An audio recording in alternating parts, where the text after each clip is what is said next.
altered the Scripture and readers who may never know. That's not you. Please welcome Bart Ehrman.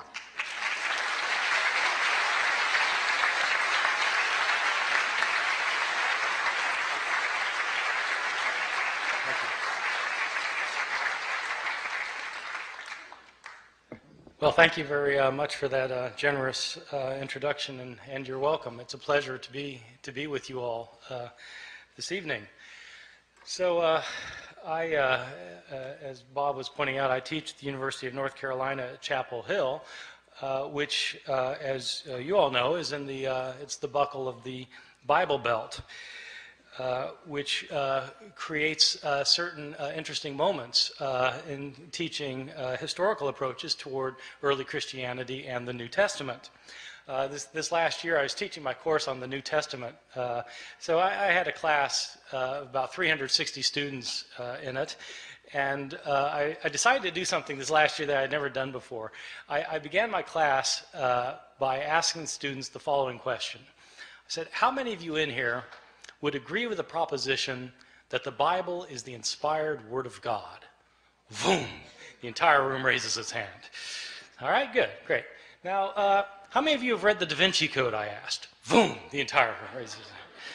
Oh, good, okay. Now, how many of you have read the entire Bible? Scattered hands. I said, all right. Now, I'm not telling you that I think God wrote the Bible. You're telling me that you think God wrote the Bible. I can see why you might want to read a book by Dan Brown. But if God wrote a book, wouldn't you want to see what he had to say? It's just one of the mysteries of living in the South. Well, the Bible is the most widely purchased, most thoroughly revered, and probably most broadly misunderstood book in the history of human civilization. One of the things that's misunderstood, at least by my 19-year-old students at Chapel Hill, is that when we're reading the Bible, we're not actually reading the words of Matthew, Mark, Luke, or John. We're reading translations from the Greek language in which these books were written. And something is always lost in translation. And not only that, but we're not reading translations of the originals of these books, because we don't have the originals of these books or of any of the other books of the New Testament. What we have are copies made centuries later, many of them many, many centuries later. These thousands of copies that we have are all different from one another in lots of little ways, and sometimes in big ways. There are places where we don't know what the authors of the New Testament originally wrote. Now, for some Christians, that's not a problem because they don't have a high view of Scripture. For others, it's a very big problem. What does it mean to say that God inspired the words of the text if we don't have the words? Moreover, why should one think that God performed the miracle of inspiring the words of the Bible if he didn't perform the miracle of preserving the words of the Bible? If he meant to give us his very words, why didn't he make sure we received them? The problem of not having the originals of the New Testament, though, is a problem for everyone, not simply for those who believe that the Bible was inspired by God. For all of us, I think, the Bible is the most important book in the history of Western civilization. It continues to be cited in public debates over gay rights, abortion, over whether to go to war with foreign countries, over how to organize and run our society. But how do we interpret the New Testament?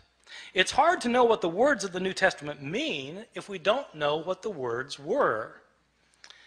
And so in this lecture, I'll be talking about not knowing what the words were, and what we might know about the originals of the New Testament, how they got lost, and how possibly they might be reconstructed. So let me begin by talking about, on a fairly basic level, how it is that we got the books of the New Testament.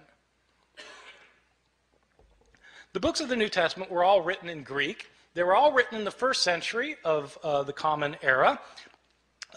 They were written by Greek-speaking Christians who wanted to share with their community their views of Jesus, of the faith, of what to believe and how to behave. So an author like Mark, the author of our first gospel, sat down and wrote out one day his gospel about Jesus. Now, we don't know where Mark actually lived. Some scholars have thought that Mark maybe lived in Rome. So let's say he lived in Rome. Mark writes his book. Well, how does this book get into circulation? The problem is we're dealing with an age in which there were no Xerox machines. There wasn't desktop publishing yet, no PDF files. In fact, there wasn't carbon paper. How did people get copies of books? Well, in the ancient world, the only way to get a copy of a book was to copy it by hand. One page, one sentence, one word, one letter at a time. Mark makes his book, and somebody in his community wants another copy of it.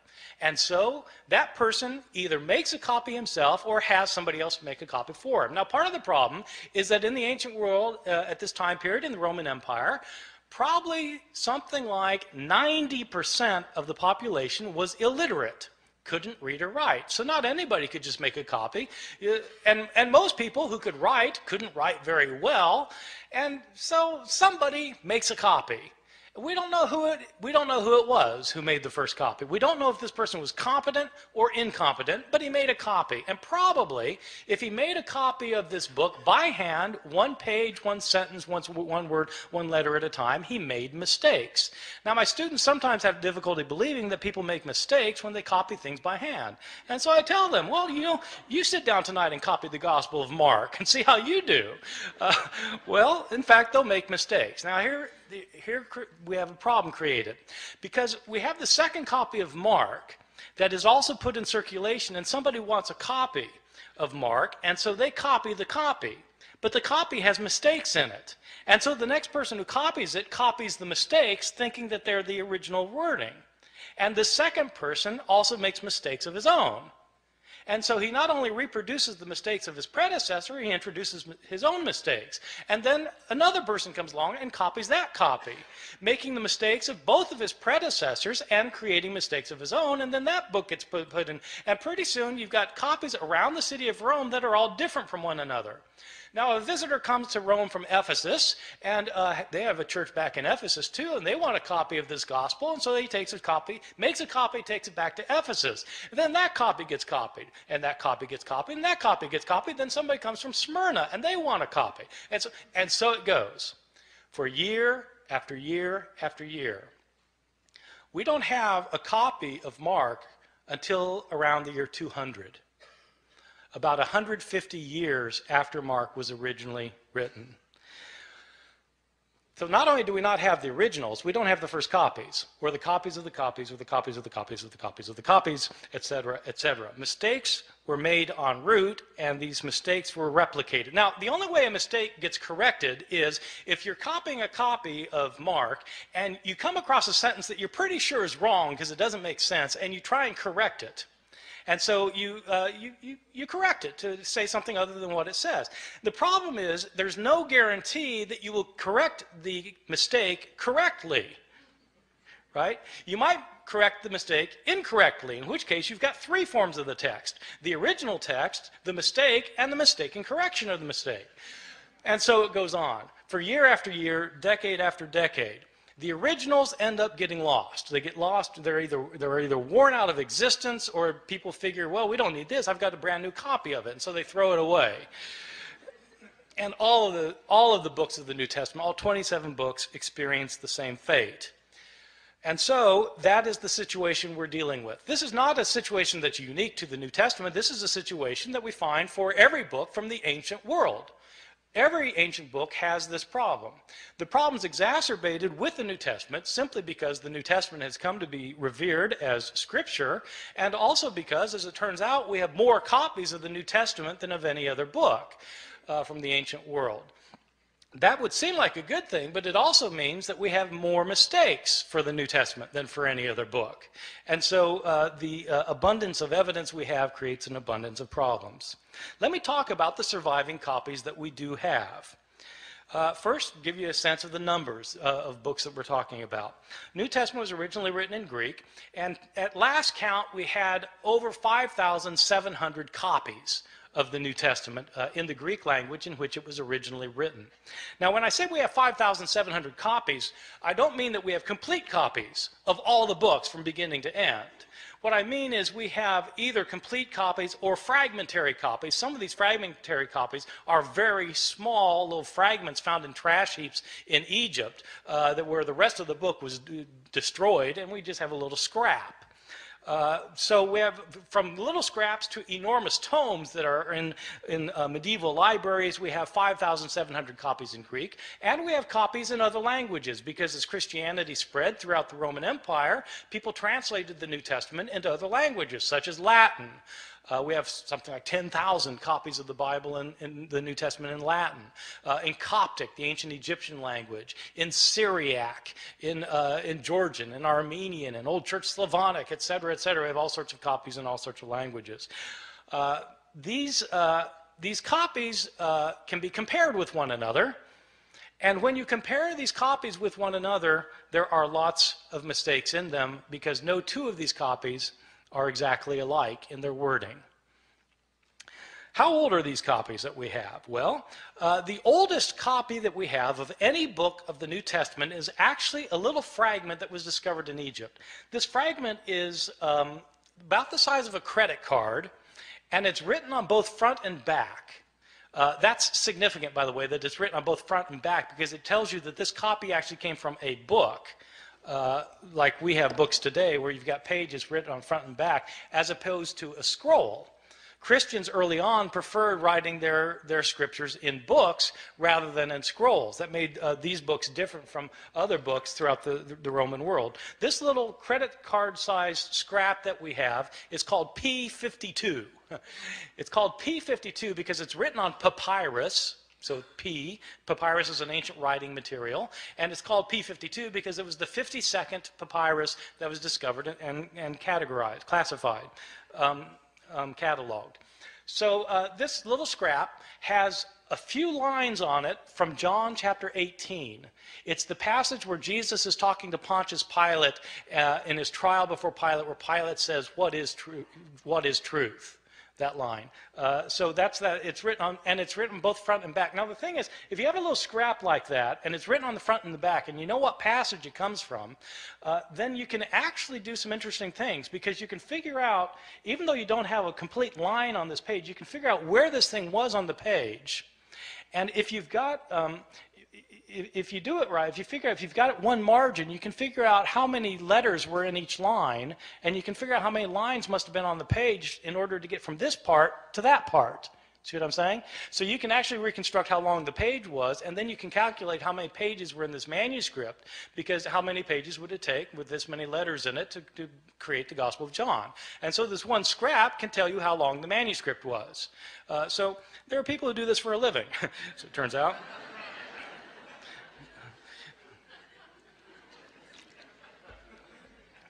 So this is the oldest scrap. How old is it? This scrap, P52, is usually dated to the first half of the 2nd century. The way they date ancient manuscripts is actually on the basis of a handwriting analysis. The science of this is called paleography. Paleo meaning ancient, graphy meaning writing, ancient writing. So the study of ancient writing is called paleography, and there are scholars who are paleographers who can date manuscripts within about 50 years of their production. The way the science works is that handwriting in the ancient world before there was the invention of printing changed slowly over time. So people made letters in certain distinctive ways depending on when they lived. And so if you are familiar with how handwriting was in different periods of history, then you can determine when a manuscript was written.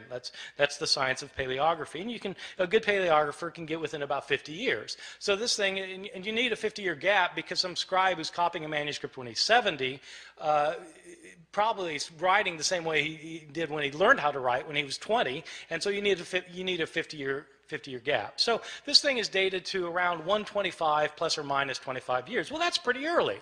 This is from the Gospel of John. This little piece was probably written about 30 or 40 years after John itself had been produced. So that's pretty good.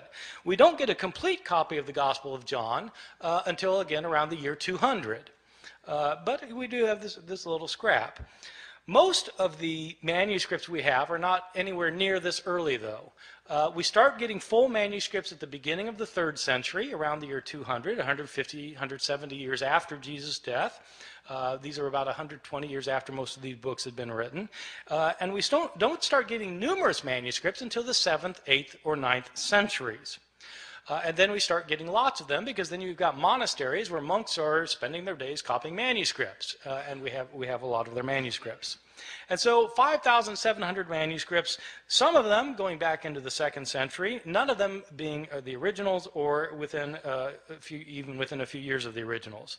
So with all of these differences, with all of these manuscripts, how many differences are there? Throughout the Middle Ages, it appears that the scholars didn't realize that there was a problem of not having the original text, or very few scholars realized that this was a problem. Even the scribes copying the text, they sometimes would realize there were differences in the manuscripts they were copying, but they didn't make a very big deal about it. The first time somebody made a really big deal about this was exactly 300 years ago this year, in the year 1707. There was a scholar named John Mill at Oxford. I think he's unrelated to the Victorian John Stuart Mill. This John Mill was a scholar of the Bible, and he had spent 30 years looking at manuscripts of the New Testament. Now, this is obviously after the invention of printing, and printers have to decide what text they're going to print, and the problem is they've got manuscripts that have differences among them. And so how does the printer decide which manuscript to print? Well, it's a problem. That's when they started realizing that this was an issue. Well, John Mill wanted to produce a printed edition of the Greek New Testament. He spent 30 years looking at the manuscripts available to him.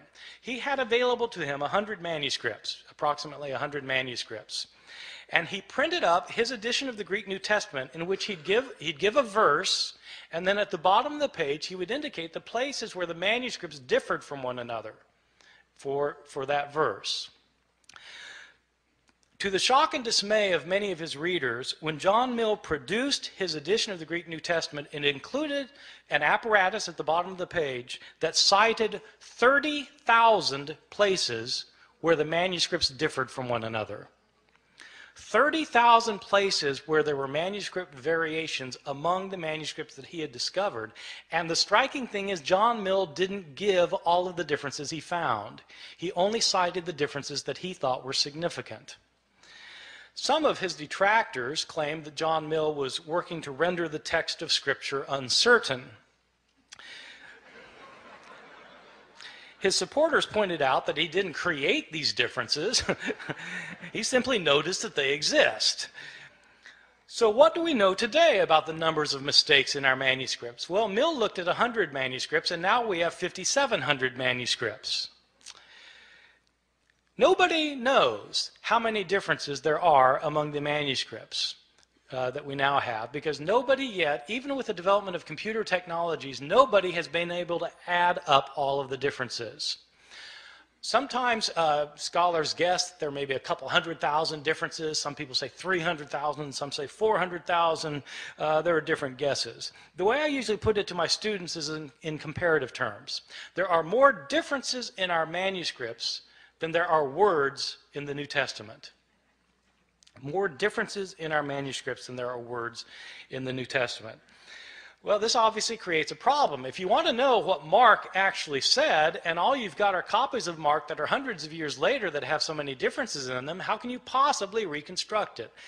Well, that is a problem.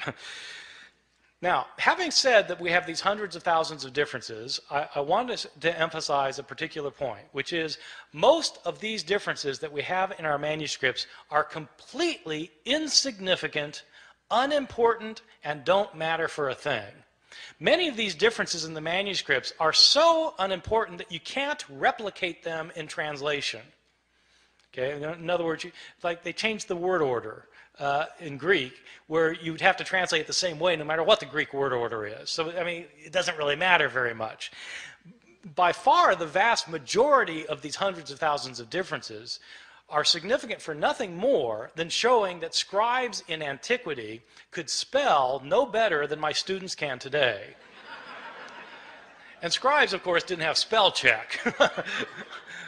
Scribes, in fact, didn't even have dictionaries. And many scribes didn't care how they spelled anything. Sometimes you'll be reading a manuscript and there'll be the same word that occurs, say, 3 times within a couple of lines, and the scribe will spell the same word 3 different ways. He just doesn't care how the word is spelled. Well, so, you know, you've got lots and lots of those kinds of changes, and what do they matter for? They don't matter at all. So, having said there are all these hundreds of thousands of differences, I want to stress that most of them don't matter for very much. Some of these changes, the ones that don't matter, basically are accidental mistakes. Scribes were sometimes tired or sleepy, sometimes they were distracted, sometimes they were inept or unqualified, and they made mistakes. They would leave out a word, they'd leave out a verse, sometimes they'd leave out a page. They just made mistakes sometimes. One of the common mistakes of scribes is actually kind of interesting. Sometimes, you know, in the New Testament, you'll have a saying where you'll have 2 lines that end with the same words. Like Jesus in Luke chapter 12 says that whoever confesses me before people will be confessed before the angels of heaven, and whoever denies me before people will be denied before the angels of heaven. So you've got 2 lines that end with the words before the angels of heaven.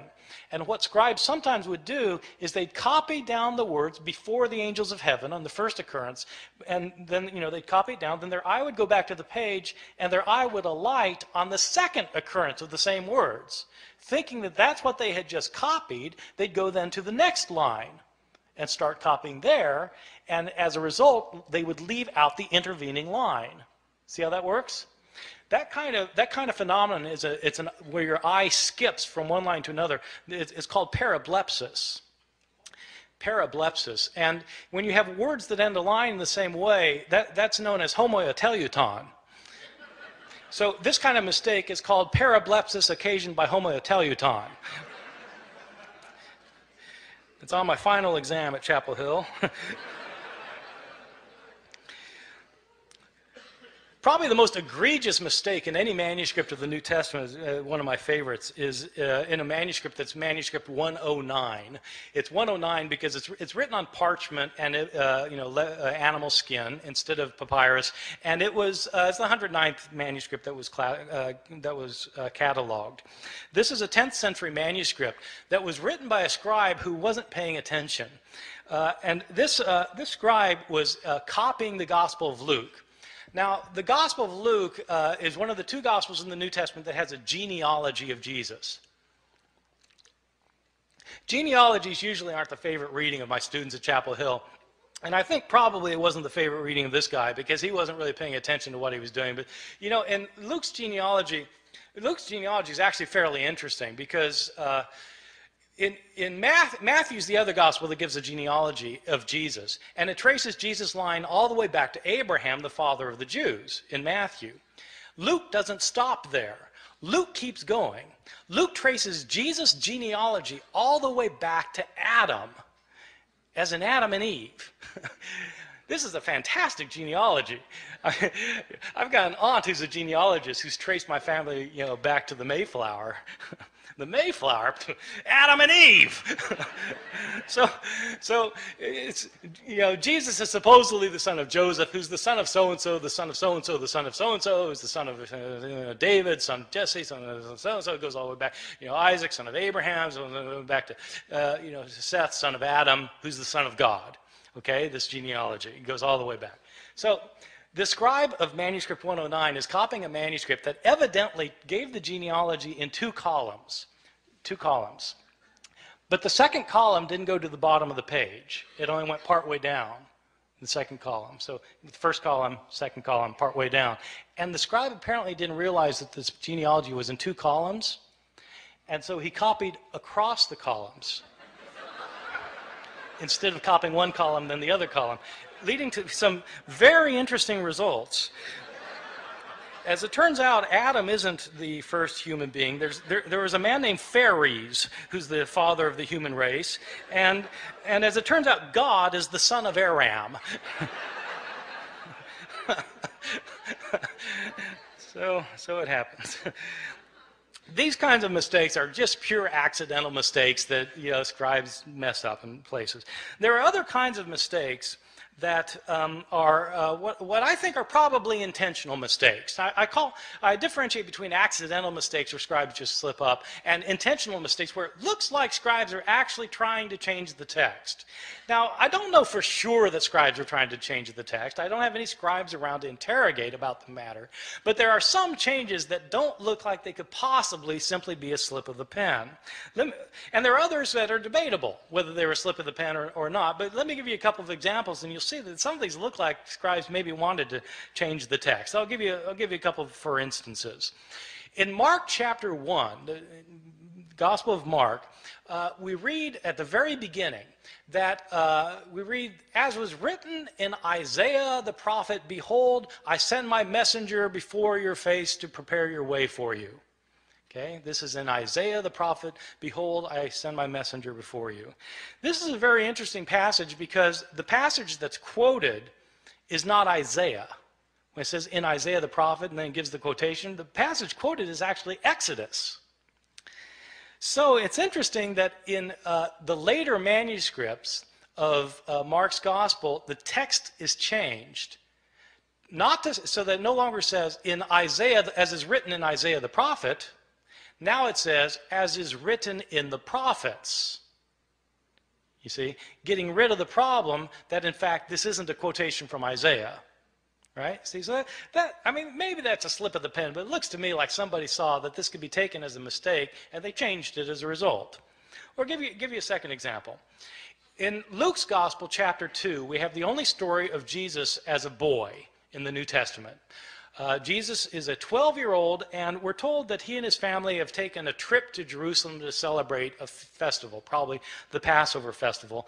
It is a peculiar story because they celebrate this festival, and then the family goes back in the caravan back home, and 3 days later they realize Jesus isn't with them. I mean, you might think they would have checked ahead of time, but he's not there, and so they go back to Jerusalem to try and find him, and on the third day, his mother finds him in the temple. And this isn't an accident, by the way, that it's on the third day, right? This is a foreshadowing for Luke of what's going to happen at the resurrection narrative, where on the third day, Jesus will rise from the dead. Well, so on the third day, his mother finds him in the temple, and there's 12-year-old Jesus talking to the leaders of the Jews and discussing with them matters of the law. And Mary is not pleased, and she sees Jesus finally after tracking him down for 3 days, and she says, "Son, why have you done this? Your father and I have been looking all over for you." Now, when scribes copied this, they were taken aback. Your father and I? But Joseph wasn't his father, right? Jesus was born of a virgin. So it doesn't make sense for Mary to say, your father and I have been looking all over for you. And so there are changes in the manuscripts. Some manuscripts simply say, Joseph and I have been looking all over for you. Some manuscripts say, we have been looking all over for you. But somebody's changing the text because it could be read as a problem. And so they got rid of the problem. I'll give you a third example. This example is in one of Jesus' discourses in the New Testament, in Matthew chapter 24, in which Jesus is talking about what's going to happen at the end of time. This passage actually was very important. I feel a tangent coming on here, by the way. This passage was very important when I moved to Chapel Hill in 1988. Bob, you had been gone for a year at this time. In 1988, there was a big furor in North Carolina. There were Christian groups who thought that the end of the world was going to happen in 1988. That Jesus was going to come back and take everybody out of the world who were his followers. That's the rapture, right? When the rapture, and Jesus comes back, takes people out of the world, and then all hell breaks out on earth for 7 years, and then the end comes, right? So there was a guy who had written a book based on this passage I'm going to talk about in a second. A guy had written this book that was called 88 Reasons Why the Rapture Will Occur in 1988. This book was in 2 million copies. I had students whose parents believed it and literally sold the farm. They thought that Jesus was going to come back in 1988. And so I just showed up in North Carolina kind of blissfully ignorant of these things. And I moved from New Jersey where such things we're not worried about. And but this guy named Edgar Whisenant, he was a NASA engineer who had studied the Bible and come up with 88 reasons why the rapture is going to occur in 1988. And one of the reasons involves this passage I'm going to talk about. Jesus tells this the disciples want to know, when's the end going to come? And Jesus tells them, learn the parable of the fig tree. When the fig tree puts forth its leaves, you know that summer is near. So too, when these things take place, you know that the end is near. Truly I tell you, this generation will not pass away before all these things take place. So Edgar Whisenant, this is one of Edgar Whisenant's 88 reasons. So the way it works is this. What is Israel in the Bible? Israel is sometimes represented as a fig tree. Well, when the fig tree puts forth its leaves, you know that the end is near. Well, okay, so if the fig tree is Israel, when does the fig tree put forth its leaves? Well, the fig tree lies dormant over the winter, and then when springtime comes, it comes back to life. When does Israel come back to life? 1948. That's when Israel comes back to life, becomes a nation again. Truly I tell you, this generation will not pass away before all these things take place. How long is a generation in the Bible? 40 years. 1948 plus 40, bingo, 1988. This was one of the 88 reasons. Now, somebody pointed out to Edgar Whisenant that Jesus in the same passage points out that no one knows the day or the hour when the end will come. When Whisenant had said that it was going to come during the week of Rosh Hashanah in September. And so they said, but Jesus says no one knows the day or the hour. And Whisenant was completely unfazed. He said, I don't know the day or the hour. I just know the week.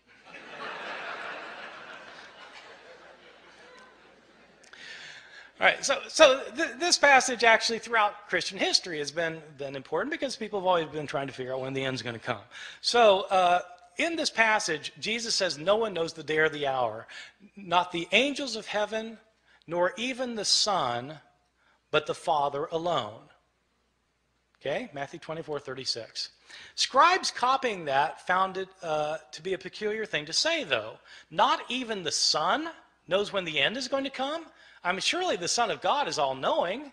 Isn't he omniscient? And so how do scribes deal with the problem? They deal with the problem by getting rid of the phrase. And so in later manuscripts, the phrase, not even the Son, is taken out, so that now Jesus doesn't claim to be ignorant about when the end is going to come. So that strikes me as probably an intentional sort of change. All right, so you get accidental changes and you get intentional changes. I want to talk about some of the big differences that you get in some of our manuscripts, just so you can get an idea of how significant this problem can be. Probably the most familiar story in the New Testament Gospels is the story of Jesus and the woman taken in adultery. I'm pretty sure this is the best known story of the Gospels because it's in all the Hollywood movies. I mean, if you do a movie about Jesus, you've got to have Jesus and the woman taken in adultery. It's so much a requirement that even Mel Gibson, who the Passion of the Christ, which is about Jesus' last hours, has to get this in, and so he has a flashback showing this scene of Jesus and the woman taken in adultery. So the way the story works, it's found only in the Gospel of John, chapters 7 and 8. And Jesus is teaching the temple, and the Jewish leaders they drag this woman in front of him, and they say, she's been caught in the act of adultery. The law of Moses says we're to stone someone like this. What do you say? See, this is setting a trap for Jesus, because if Jesus says, well, yeah, stone her, then he's violating his teachings of love and mercy. But if he says, no, forgive her, then he's breaking the law of Moses. So what's it going to be? Well, Jesus has his way of kind of getting out of these traps, as you know, if you read the New Testament. So what he does in this case is he stoops down and he starts writing on the ground. And he looks up and he says, "Let the one without sin among you be the first to cast a stone at her." Stoops back down, starts writing again. And one by one, feeling guilt of their own sins, they begin to leave until Jesus looks up again and there's no one left. And he says to the woman, "Is there no one left to condemn you?" And she says, "No, Lord, no one." Jesus replies, "Neither do I condemn you. Go and sin no more." There is a textual variant in a now lost manuscript, which when Jesus, about this line about when he says, "Let the one without sin among you be the first to cast a stone at her." In this one textual variant, it indicates that a stone comes flying out from the crowd, nails the woman in the head. And Jesus says, "Mom, sometimes you really tick me off."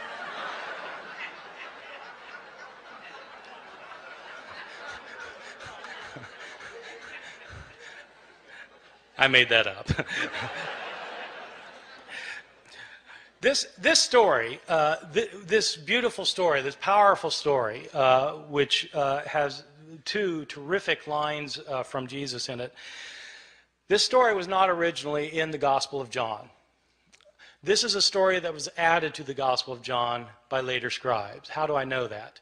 We have a number of early manuscripts of the Gospel of John. This story is not found in any of our early or best manuscripts of the Gospel of John. The Greek authors who wrote commentaries on the Gospel of John over the centuries don't mention this story until the 10th century, 1,000 years after the days of Jesus.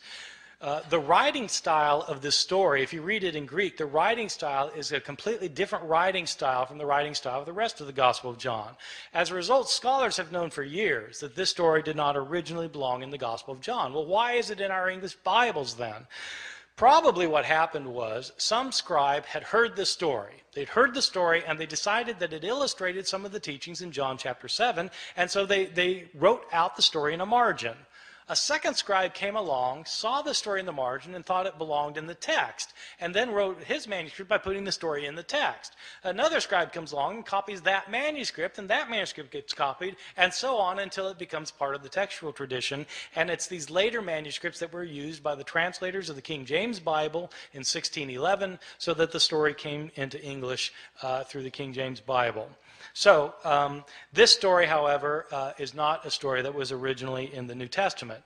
So people sometimes ask me, well, are there any changes that are significant in the New Testament? Yeah, well, this strikes me as a rather significant change, that the story of the woman taken in adultery wasn't originally there.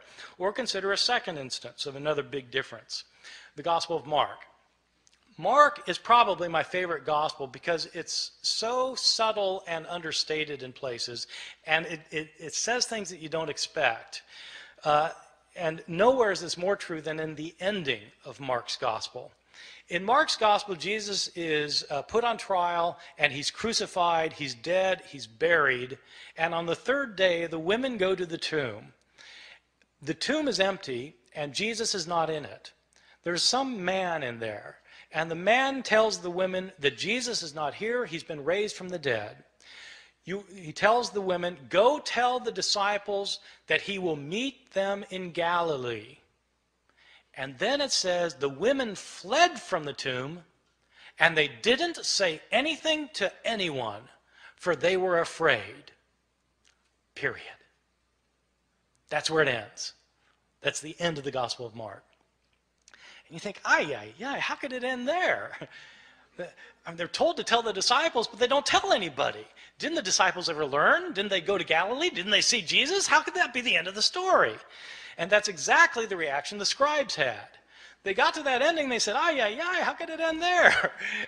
And scribes then decided it couldn't add there, and so they added 12 verses. So that in your English Bibles today, you'll find 12 more verses after that, after chapter 16, verse 8, and often they'll be in double brackets because the translators will tell you in a footnote, these verses weren't originally in here, these were added by later scribes. In these verses, in these added verses the scribes added later, but we know they're added later because they're not in the earliest and best manuscripts. The writing style is different from the rest of the Gospel of Mark, and in fact there are inconsistencies between this ending and the verses that precede it. So this is clearly an addition to the Gospel of Mark.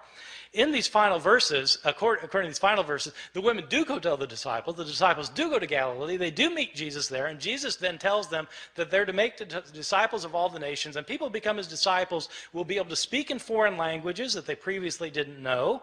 They'll be able to handle deadly snakes, and they'll be able to drink poison and it won't harm them. These are the verses that the Appalachian snake handlers in my part of the world use to base their liturgical practices on.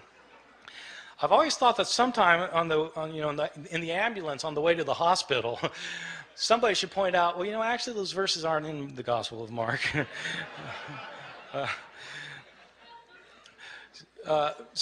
Mark actually ends with the women not saying anything to anyone, for they were afraid. Somebody added the last 12. Let me give you a couple more examples of some differences that strike me as big. One that I think is really quite interesting that scholars debate. The first two I gave you, scholars don't debate very much. Almost everybody agrees that they weren't originally there. But there's an interesting change in another story in Mark that there's a lot of debate about among scholars. It's a story in Mark chapter 1 where Jesus heals a leper. And the way the story works is that Jesus is walking along, and a leper comes up to him, and the leper says to him, this is a guy with leprosy, and he comes up to him and he says, Lord, if you're willing, you're able to cleanse me. And in most manuscripts it says that Jesus felt compassion for the man, and he reached out his hand and he said, I am willing, and he healed him. But in several ancient manuscripts it says something different. In these other manuscripts, instead of saying Jesus felt compassion for the man, it says, and Jesus got angry and reached out his hand and said, I am willing, be cleansed. Getting angry. Now, scholars have to debate which is the text that Mark originally wrote and which is the text that's been changed by a scribe. And one piece of logic that scholars have used over the years is this. Ask yourself, which text is a scribe more likely to have created out of the other? Is a scribe likely to have taken the text that says Jesus felt compassion and changed it to say Jesus got angry? Or is a scribe likely to have found the text that said Jesus got angry and to change it to say Jesus felt compassion? Well, if you put it like that, then, well, the latter's more likely something a scribe would have changed. And so this criterion ends up sounding kind of backwards, but the way the criterion works is that the reading that's the most difficult to understand is probably the original one. Okay? The more difficult reading is to be preferred. And so that's one reason for thinking that, in fact, this text originally said Jesus got angry. And there are actually a whole host of reasons for thinking that's what the text said. The next step, then, is to ask, well, what's he angry about? In other words, to try and figure out what the text means. But you can't know what the text means unless you know what the text says. You see? So you've got to establish the words first, and that's what people who are textual critics do. They try and decide what the words originally were. Let me give you one other example, and then I'm going to stop and take any questions that you have. There's another quite moving passage in the Gospel of Luke. Which is also well known. It's a scene in which Jesus is being crucified, and Luke is interesting in the scene of Jesus' crucifixion. Luke is interesting at the scene of the crucifixion because it's unlike what happens in Luke is unlike what happens in Mark's gospel, the story of the crucifixion. In Mark's, just to illustrate this for a second, in Mark's gospel, which is the first gospel, you have a very distinct portrayal of Jesus going to his crucifixion, a portrayal that is filled with pathos and agony. People don't realize this, that Mark's portrayal is very different from Luke's portrayal. And the reason they don't see that there are differences is because of the way that people read the Gospels. The way people typically read the Gospels, if they read the Gospels at all, but if they read the Gospels, the normal way of reading a Gospel is you start at the beginning and you read to the end. So, okay, you're going to read the Gospel. You start with Matthew. You start with the first verse, chapter 1, verse 1, and you start reading and you get to the end. You go from top to bottom. Then you read Mark. Start with the beginning, go to the end, top to bottom, and it sounds a lot like Matthew. Same stories, a lot of the same words, sounds very similar. Then you read Luke, top to bottom, sounds exactly the same. Not exactly, it's different, but it's basically the same thing. They sound alike. And then you read John, well, that's different, but, well, in essence, it's not that far off. So they all sound basically the same because you read them from top to bottom, or you read them vertically. The way to see differences in the Gospels is to read them not vertically, but to read them horizontally. where you read a story in Matthew and you look at the same story in Mark and compare the two stories. When you do that, you start finding enormous differences. People, there are all these debates about whether there are discrepancies in the Bible. If you want to find discrepancies in the Bible, all you have to do is read the texts horizontally. I give this as an assignment to my students all the time. I give them I say, take the resurrection accounts. What really happened at the resurrection? Depends which author you read. And so I have them list what happens in Matthew, what happens in Mark, what happens in Luke, what happens in John, and compare the list. And it's actually quite striking when you do this with the resurrection narratives. Because, well, who is it that goes to the tomb? Is it Mary Magdalene by herself or Mary with other women? If other women, how many other women? And what are their names? It depends which gospel you read. What do they find there? Is the stone rolled away already or is it not rolled away already? Depends which gospel you read. Who do they see there? Do they see a man there as in Mark? Do they see two men there as in Luke? Or do they see an angel as in Matthew? Depends which gospel you read. What are they told? Are they told to tell the disciples to meet Jesus in Galilee, or are they told to tell the disciples to stay in Jerusalem? Do they go tell the disciples? It depends whether you read Mark or whether you read Matthew and Luke. If they do tell the disciples, what do the disciples do? Do they go to Galilee or do they stay in Jerusalem? It depends which gospel you read. I mean, you just go down the line, and it's different. And that's what you get if you read these stories against each other. Well, if you do that in the story of the crucifixion in Mark and Luke, you come up with very, very different portrayals. The significance of that is not just, okay, so there are discrepancies. Yeah, there are discrepancies, but that isn't the point. The point is that if you want to know what Mark has to say, you have to read Mark and not pretend he's saying the same thing as Luke, because they're different. And so Mark has to stand on its own as a literary production. In Mark's gospel, when Jesus is being crucified, in fact, it's a very gripping scene. In Mark's gospel, Jesus doesn't say anything while he's being led to the place of crucifixion. While he's being crucified, he's completely silent. When he's hanging on the cross, he's mocked by the Jewish leaders, by the people who are passing by in front of him. He's mocked by both robbers in Mark's gospel. Jesus doesn't say anything until the end. In Mark's gospel, at the end, he cries out, Eloi, Eloi, lama sabachthani, my God, why have you forsaken me? And he dies. That's it. That's Mark. Very, very powerful and gripping. But people don't realize that this, because people think Jesus said all sorts of other things on the cross. Well, why do they think that? Because they've read Matthew, and they've read Luke, and they've read John, and they end up with the 7 last words of the dying Jesus, which are found in not one of the Gospels, but by smashing all of the Gospels together into one big gospel. Now, it's perfectly legitimate to do that if you want to do that. If you want to read the Gospels and smash them all together so they're all right and they're all saying the same thing, but you have to realize that if you're doing that, you're writing your own Gospel. And you're making it say something that's different from any of the Gospels of the New Testament. Okay, so I mean that's the effect of doing that. In Luke's gospel, Jesus is not silent. He's not silent on the way to be crucified. He sees women weeping for him, and he turns to them and he says, daughters of Jerusalem, don't weep for me. Weep for yourselves and for your children, for the fate that's to befall you. He's more concerned about these women than himself in Luke's gospel. In Luke's gospel, he's not quiet while he's being nailed to the cross. He prays, Father, forgive them, for they don't know what they're doing. While he's hanging on the cross, he actually has an intelligent conversation with one of the robbers.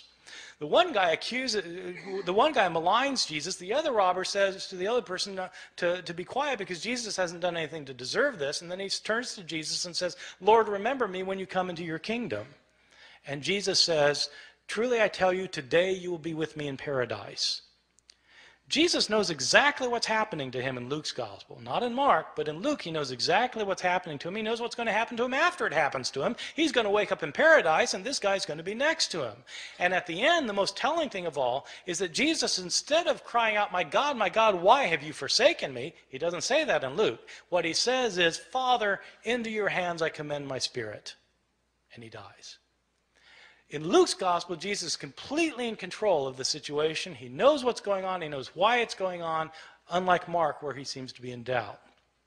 This passage, this verse about Father, forgive them for they don't know what they're doing, is a very interesting verse. In early Christianity, this verse was interpreted not as a prayer of forgiveness for the Romans who were crucifying him.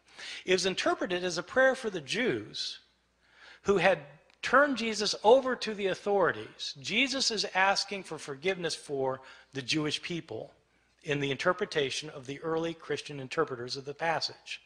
That makes it striking that in some manuscripts from the early years, this prayer is omitted by some scribes.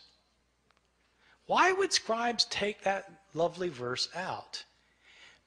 Well, it should be obvious why they took it out. They took it out because they interpreted it as a prayer of forgiveness for Jews, and these scribes didn't think God had ever forgiven the Jews.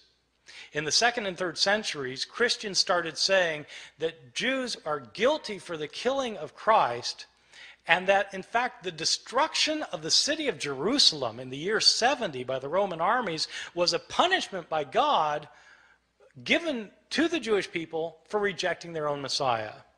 In the 2nd and 3rd centuries, we have Christians who are saying that Jesus was God, so that when Jews, they would say, when Jews were responsible for the death of Jesus, we have some authors saying Jews are guilty of deicide. Jews have killed God, and God held them responsible. What's a scribe who thinks that going to do with this prayer of forgiveness? He's going to take it out, and that's exactly what happens. Some of our early manuscripts are missing the prayer. They're missing it because scribes have changed it for reasons of their own. These are some of the big differences that you can find in the New Testament manuscripts, and there are all sorts of differences that you find. Some are related to theological disputes of early Christianity, where scribes have changed the text to make it coincide more closely with their own theological views. Some of these changes have to do with relationships of Christians and Jews. Some of these changes have to do with Christian understandings of women. There continue to be debates today in churches, Christian churches, about whether women should have leadership roles. Well, these debates often hinge on verses that have been changed by scribes. You can guess which way scribes changed these verses. In the 2nd and 3rd centuries, when women's roles were being suppressed, all of a sudden manuscripts start showing up in which women are told to be silent in the churches. This is the sort of change that scribes made. The textual critic is somebody who tries to deal with this phenomenon of manuscripts that have so many changes in them. There are actually two things that a textual critic does. One thing that is, of course, primary importance is to figure out what an author actually wrote. Because you can't interpret an author, whether you're talking about Plato or Aristophanes or Homer or Mark or Matthew or Luke or John. You can't interpret what an author said unless you can't interpret what he said unless you know what he said. You've got to have his words, and so textual critics try to reconstruct to the best of their ability what an author actually wrote. A textual critic also, though, is interested in knowing why the text got changed. Why did scribes change the text? I mean, you know, it's interesting to see that sometimes they fell asleep, but beyond that, what kind of theological motivations were there for changing the text? What kind of ideological influence were affecting these scribes? When we know more of that kind of information, we're better able to understand both the scribes and their own historical context as people living in the early centuries, especially the early centuries, a time period about which we have very little information about Christianity otherwise. Thank you very much.